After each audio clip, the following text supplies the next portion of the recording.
আল্লাহ নবী ডাক দিয়া কইছে বাবারে এত বড় গুনাহ করছো তোমারে আল্লাহ maaf করবো কিনা এই কথা আমি সিদ্ধান্ত বলতে পারবো না যাও যাও আমার কাছ থেকে বিদায় হয়ে যাও বন্ধু আল্লাহর গোলামটা নবীজি কথা শুইনা একটা চিৎকার ভাইয়া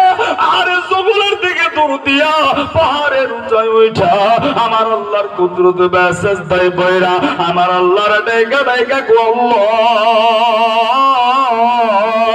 নবীজি তারা দিছে ওগো আল্লাহ গুনাহ তো কইরা ফলাইছি তুমি যদি আমারে তারায়া দাও আমি কার কাছে মাপ চাইব ওগো আল্লাহ তুমি যদি মাপ না করো আমি জাহান্নামী হয়ে যাব